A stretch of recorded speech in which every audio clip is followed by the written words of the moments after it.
Nós vamos fazer contato com o professor do Departamento de Geografia da USP, do Programa de Pós-Graduação em Ciência Ambiental, Wagner Ribeiro.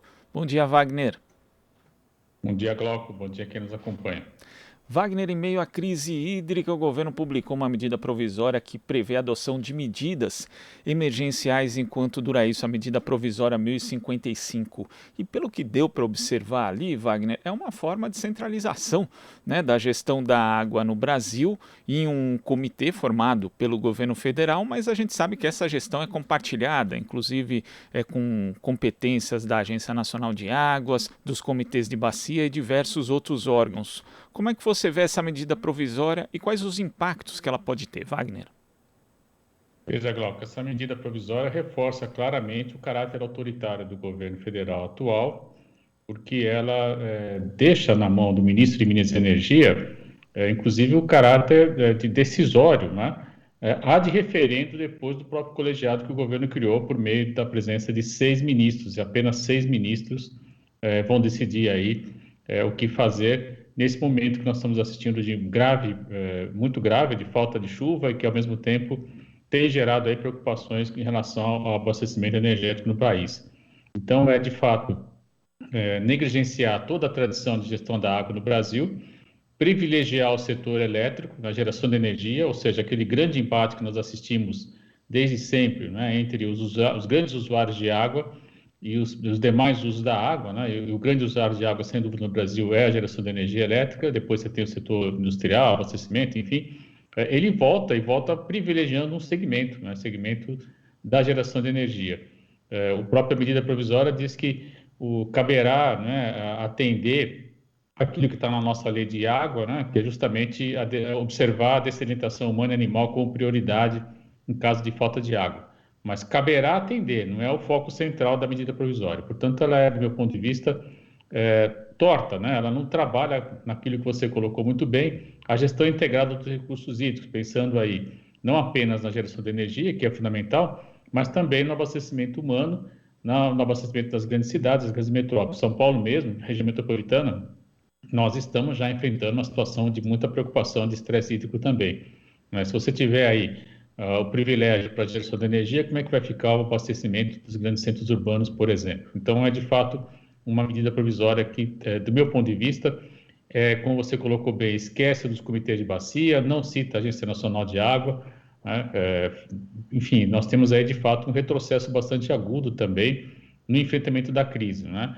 E a considerarmos aí as medidas que o governo tem tomado, por exemplo, em relação à Amazônia, quando criou o Conselho da Amazônia, e os resultados foram pífios, né, gera muita preocupação que, mais uma vez, nós temos aí um comitê formado por apenas 6 ministros, né, que vão decidir aí os destinos da geração de energia elétrica no Brasil a partir de hidroeletricidade. Então, é de fato um grande retrocesso, um grave retrocesso. E na sua fala, né, o ministro falou que o Brasil tem aí uma matriz hoje mais organizada, que 60% apenas é de energia por hidrelétrica, né? Mas nós continuamos mantendo aí uma margem de 15% a 16%, enfim, oscila um pouquinho, de uso das termoelétricas, né? Essa matriz não se altera. Se você pegar nos últimos anos, você vai ver que claramente isso está posto como uma grande fonte, não é, de fornecimento ainda à termoelétrica, que tende a crescer. É verdade que houve um aumento da eólica, o ministro ressaltou isso, o que é muito importante, mas a solar, por exemplo, como fonte, ela cresceu muito pouco ainda, né? Então, nós teríamos aí que ter adotado medidas antes para evitar, de fato, que a ausência de chuva nos levasse à alternativa das termoelétricas, que é o que vai acontecer. As consequências todo brasileiro já está sentindo, né? Criaram aí a tarifa vermelha 1, agora a tarifa vermelha 2, o preço da conta de energia está subindo muito, né? Muito além da inflação, e isso evidentemente tem uma repercussão em escala, porque você vai ter o aumento do preço nos serviços e principalmente na produção industrial. E mesmo na produção agrícola, que também demanda muita energia elétrica para conservação, transporte, etc. Então, é de fato, do meu ponto de vista, mais um exemplo, né, de falta de qualidade, eu diria, de gestão, para usar a palavra incompetência, de como enfrentar uma crise difícil de geração de energia, já que o nosso modelo está em xeque posto principalmente a falta de chuva que nós estamos verificando nos últimos 2, 3 anos. E Wagner, essa MP também reforça algo que vem sendo feito desde o início do governo de Jair Bolsonaro, que é alijar a participação da sociedade civil, que está presente, inclusive, nos comitês, no caso da gestão da água. Algo que já acontece na área do meio ambiente, inclusive essa exclusão por meio da redução, até mesmo eliminação de conselhos em diversas instâncias do governo, aí não só na área do meio ambiente, mas, de novo, parece que o governo de Jair Bolsonaro vai driblando e vai alijando a sociedade civil de qualquer tipo de decisão que diz respeito, na verdade, ao país, né, Wagner? Não há dúvida, Glauco. Essa é uma outra característica muito bem lembrada por você. É um governo que não gosta de povo, né? Quer distância do povo, quer distância, inclusive, da sociedade civil, quer distância do debate qualificado com as universidades, quer distância da ciência. É um governo, de fato, autoritário e que tem, do meu ponto de vista, né, mostrado muita falta de capacidade técnica mesmo de enfrentamento de situações graves, como é o desmatamento, como é agora também essa situação difícil que nós vamos estar enfrentando em breve, de falta de energia. Tivesse o país no momento econômico outro, né, com uma atividade econômica, por exemplo, pré-pandemia, certamente estaríamos já enfrentando dificuldades de abastecimento, né? Então, é um quadro que mostra, do meu ponto de vista, a falta de capacidade de planejar, de estimular, de desenvolver políticas de fato, né, onde o Estado tem que ser sempre o indutor, por meio de ações que levem, no caso brasileiro, a diversificação da matriz energética.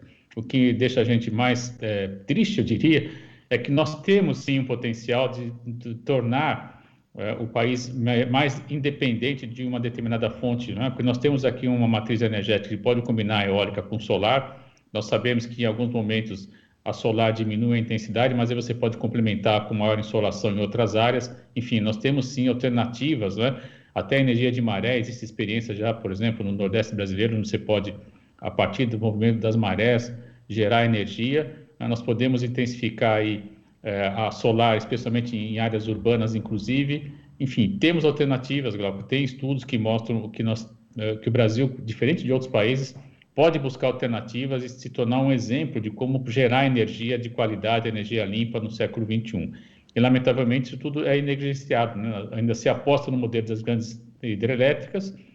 Se você pegar aí os editais que são apresentados pela Enel, ela vende energia futura baseado fundamentalmente ainda na construção de novas hidrelétricas. Isso é um modelo que está se mostrando difícil de ser sustentado, basicamente em função também do desmatamento, sem dúvida, mas também das mudanças climáticas, né? As oscilações que nós temos aí com Laninha, enfim, o aquecimento, o resfriamento do Oceano Pacífico, que traz repercussões seríssimas na oferta de chuva no mundo inteiro, inclusive no Brasil. Conhecendo todo esse cenário, nós não podemos continuar assistindo, né, passivamente a valoração e a escolha de apenas um modelo. É preciso diversificar, ainda mais um país que dispõe dessa possibilidade, né? Nós temos aí, de fato, território, temos insolação, temos ventos, né?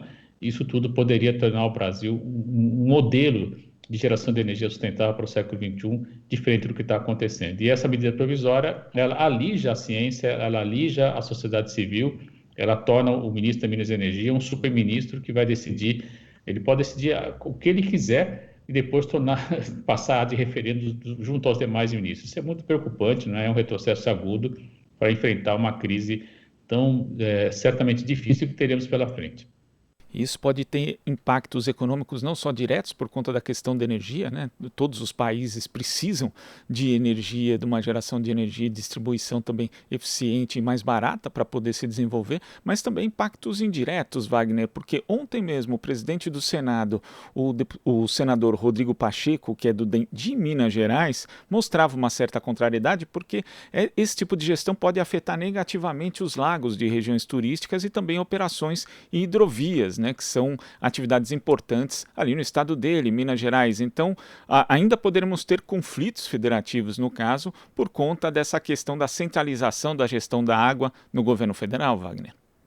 Não há dúvida, Glauco. Se você pegar o caso de Minas Gerais, a usina de Furnas, por exemplo, ela gerou um atrativo turístico, né, ali na região do sul de Minas, em hoje a grande coqueluche da moda Capitólio, enfim, uma região belíssima, inclusive. E é evidente que se você tiver uso prioritário para a gestão de energia elétrica, você vai ter que manter os lagos num certo volume de água, uma certa cota de água, e isso certamente implicará em redução de água em outras áreas, fazendo com que a atividade turística, né, perca atrativo, perca interesse. Então, se você não ponderar os diversos usos da água, né, que é justamente a geração de energia, sem dúvida é importante, deve ser mantida, mas fundamentalmente abastecimento humano, dessalinização animal, o lazer, né? Nós temos também hoje a possibilidade de produção de proteína, né, piscicultura associada. Enfim, nós temos aí que pensar a água nos seus múltiplos usos, que é o modelo que já está consagrado no Brasil, né, desde os anos 90, pensando esse uso múltiplo da água. Esse é na verdade, um grande desafio também. Não é simples você conciliar isso tudo em situações que você tem uma escassez. Mas você tomar uma medida onde você simplesmente ignora os demais setores, os demais interessados, para privilegiar o setor energético, mostra claramente, né, que nós vamos ter dificuldades sim. Inclusive, essa fala do senador já indica que outros setores percebem que vão ter dificuldade de abastecimento de água, e a partir daí, então, nós teremos, certamente, é possível sim que surjam novos conflitos. Tá certo, Wagner. Muito obrigado pela sua participação aqui no Jornal Brasil Atual e até semana que vem. Até a próxima, Glauco. Boa semana. Obrigado, igualmente. Conversamos aqui com o professor do Departamento de Geografia da USP do Programa de Pós-Graduação em Ciência Ambiental, Wagner Ribeiro. Você está ouvindo Jornal Brasil Atual. As notícias que os outros não dão.